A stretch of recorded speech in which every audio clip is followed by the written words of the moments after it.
Здравствуйте! Сегодня на лекции аудирования мы с вами потренируемся в продолжении диалога. На лекции чтения мы с вами потренируемся в подборе правильного по смыслу слова в тексте и также попробуем найти ответ на вопрос, о чем говорится в тексте. 보기 늦어서 미안해요. Давайте переведем диалог на русский язык. 늦어서 미안해요. Извините за опоздание. Итак, нам нужно с вами дополнить диалог одним из 4 вариантов. Давайте посмотрим на предложенные варианты. Номер 1. 고마워요. Спасибо. Номер 2. 아니에요. Нет, но в смысле как ничего страшного. Номер 3. 죄송해요. Извините. Номер 4. 부탁해요. Прошу. Итак, если нам говорят 늦어서 미안해요, извините за опоздание, что нужно сказать? Ничего страшного. 정답. Правильный ответ номер 2. 아니에요. В русском языке мы обычно говорим ничего страшного или ну ничего, что опоздали, я вас долго не ждал. Но в корейском языке обычно говорят 아니에요. Можно еще добавить 괜찮아요. Давайте запомним, если нам говорят 늦어서 미안해요, то можно ответить просто 아니에요. Слово 부탁해요 переводится как просить, я вас прошу. Например, я вас прошу позвонить. 전화 부탁해요. прошу позвонить. 5번.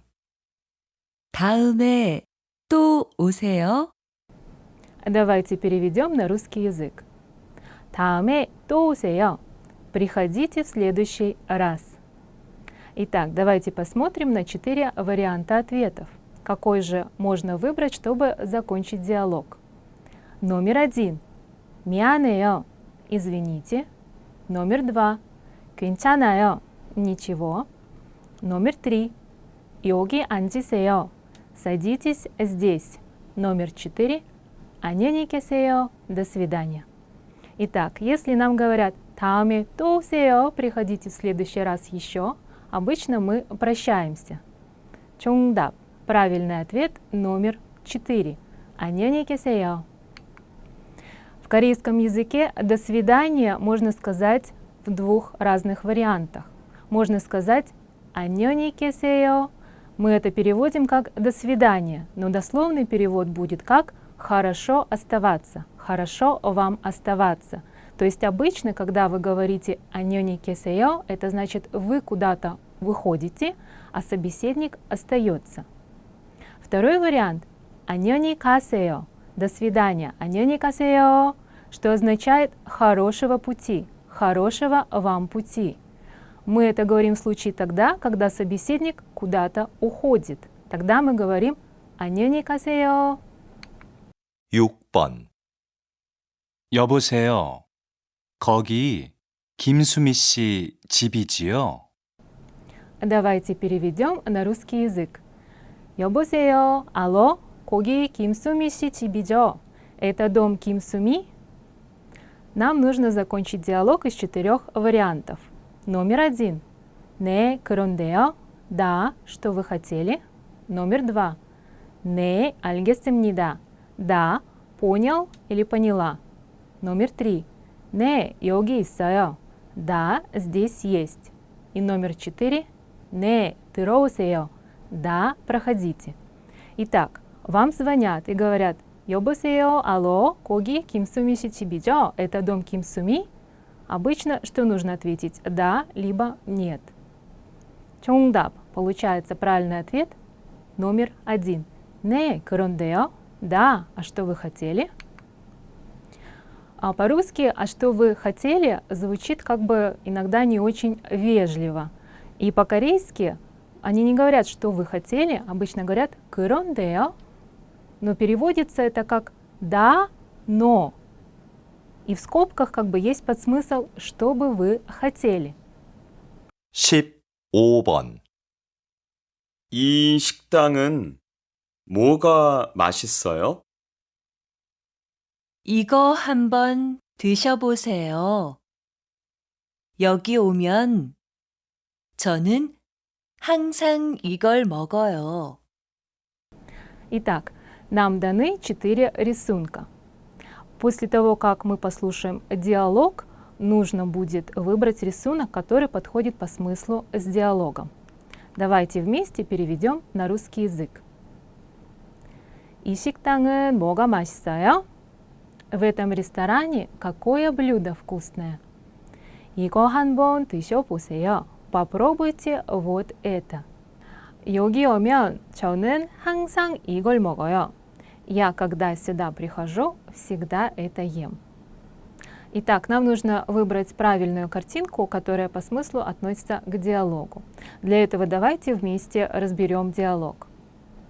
Сначала говорит мужчина. Он спрашивает, в этом ресторане какое блюдо вкусное? Это означает, что мужчина и женщина в ресторане. Мужчина – посетитель. Давайте обратим внимание на рисунки. На 3 и на 4 рисунке, если вы обратите внимание, мужчина и женщина в ресторане. И на обоих рисунках мужчина – это посетитель. Теперь давайте посмотрим, что же ответила женщина. Она отвечает, попробуйте это блюдо. Когда я сюда прихожу, я всегда это ем. То есть женщина тоже посетитель, и она показывает на блюдо. Скорее всего, должно быть там либо меню, либо картинка. И если вы посмотрите на рисунке 4, как раз женщина показывает на меню. 정답. Получается правильный ответ номер 4. 16번. 안경을 쓰고 거울 한번 보세요. 어떠세요? 좋아요. 아주 마음에 들어요. 다시 들으십시오.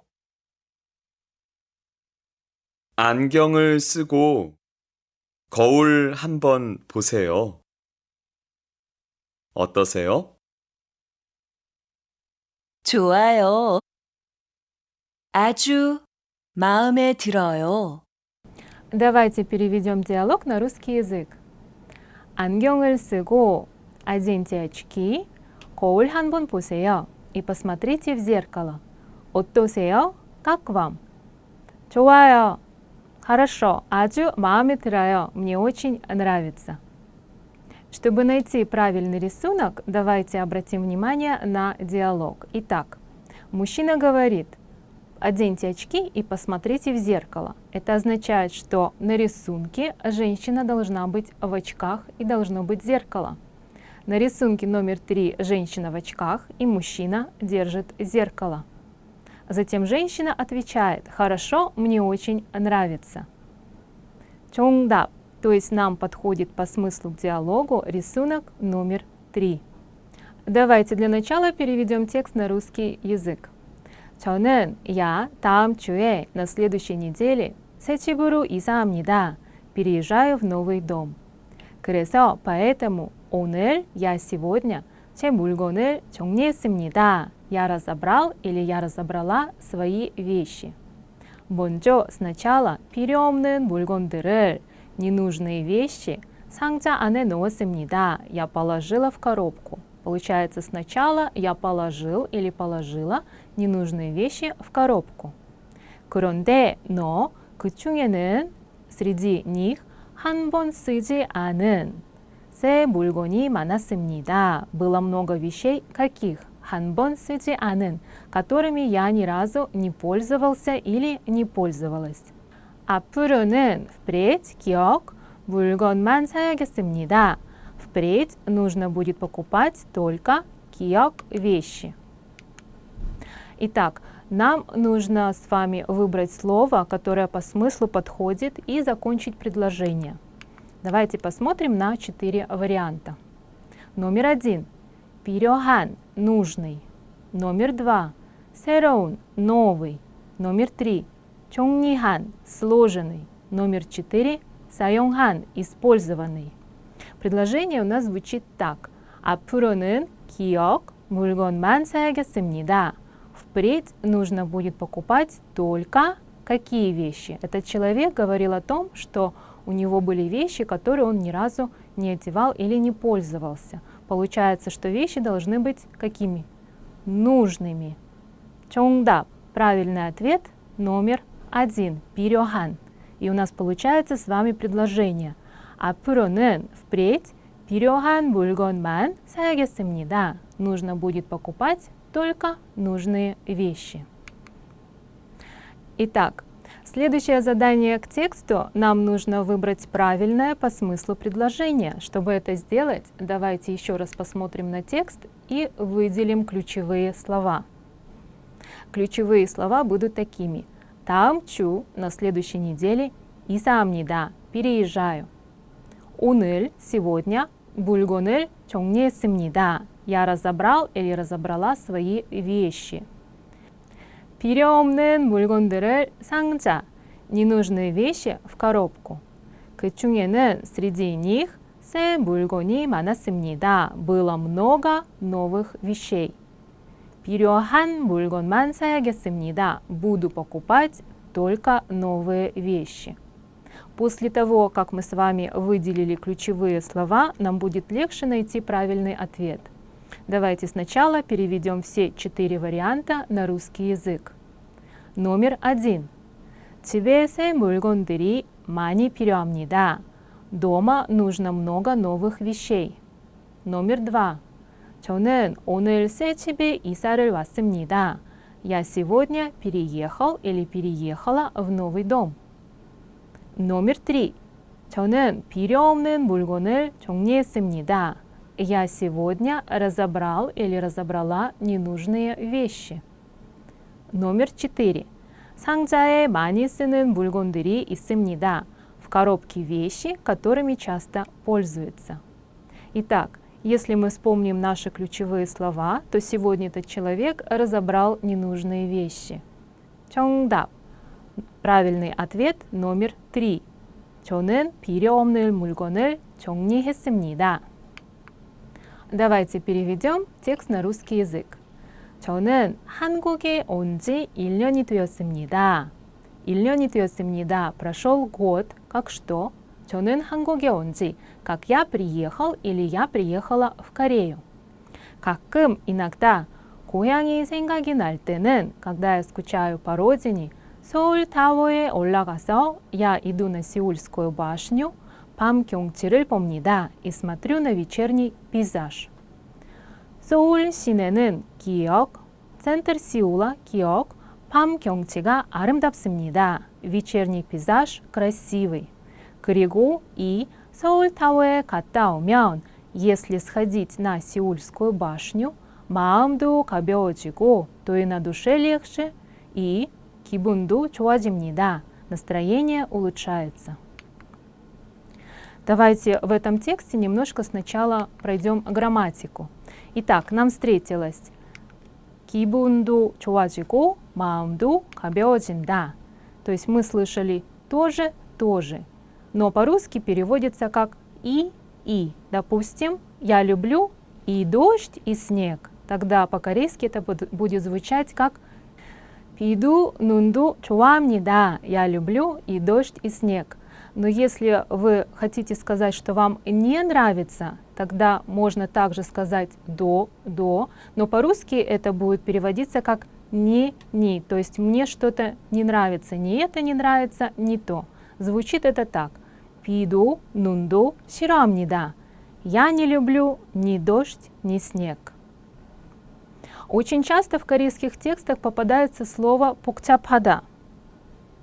복잡하다 по-русски переводится немножко сложно, потому что у него несколько значений. Можно перевести как сложный, переполненный. Если вы говорите о дороге, допустим, доро 복잡하다, то переводится как пробка. Можно также перевести как тесный, перегруженный. Если вы говорите, например, о городе или каком-то месте, то многолюдный. То есть, когда вы видите в тексте слово 복잡하다, обратите внимание на предложение или на смысл текста, чтобы правильно его перевести. Теперь давайте перейдем к заданиям. Итак, из 4 вариантов нам нужно выбрать такой, чтобы закончить предложение. Предложение у нас было: 서울 시내는 센터 시울라 기억, 밤 경치가 아름답습니다. Вечерний пейзаж красивый. Давайте посмотрим на 4 варианта. Номер 1. 복잡하면, если многолюдный. Номер 2. 복잡해서, так как многолюдный. Номер 3. 복잡하지만, многолюдный, но. Номер 4. 복잡하니까, потому что многолюдный. Итак, центр Сеула многолюдный, а пейзаж красивый. Я думаю, что вы уже сами нашли верный ответ. 정답. Это номер 3. 복잡하지만, многолюдный, но. Давайте теперь полностью посмотрим, какое получилось предложение. 서울 시내는 복잡하지만 밤 경치가 아름답습니다. Центр Сеула многолюдный, но вечерний пейзаж красивый. Теперь нам нужно найти в этом задании предложение, которое подходит по смыслу с текстом. Давайте выделим для этого ключевые слова. Ключевые слова в этом тексте будут такие: 한국, Корея, 온 지 1년, приехал в Корею год. 고향 생각, думаю о родине, 서울타워 올라가서 иду на Сеульскую башню, 밤 경치를 봅니다, смотрю на вечерний пейзаж. 서울, 밤 경치가 아름답습니다. Сеул, вечерний пейзаж очень красивый. Получается, в Сеуле красивый вечерний пейзаж. 서울타워에 갔다 오면, если сходить на Сеульскую башню, 마음도 가벼워지고, на душе легче, 기분도 좋아집니다. Настроение улучшается. Теперь давайте посмотрим на 4 варианта предложенных ответов. Номер 1. 서울타워에 가서 밤 경치를 봅니다. Ходит на Сеульскую башню, чтобы посмотреть ночной пейзаж. Номер 2. 고향 생각이 나면 서울타워를 봅니다.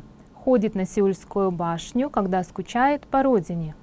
Номер 3. 서울타워에 가면 고향 생각이 납니다. Когда ходит на Сеульскую башню, то скучает по родине. Номер 4. 저는 1년 전에 서울타워에 갔습니다. Я ходил или я ходила на Сеульскую башню 1 год назад. Итак, по ключевым словам получается, что этот человек ходит на Сеульскую башню, когда скучает по родине. 정답. Правильный ответ номер 2. 고향 생각이 나면 서울타워를 봅니다. Давайте для начала переведем на русский язык. 제가 어렸을 때, когда я был или была маленьким или маленькой, 우리 집 근처에 있는 возле нашего дома 작은 시장에 маленький рынок 자주 갔습니다. часто ходила. Получается, когда я был маленьким, я часто ходил на маленький рынок возле нашего дома.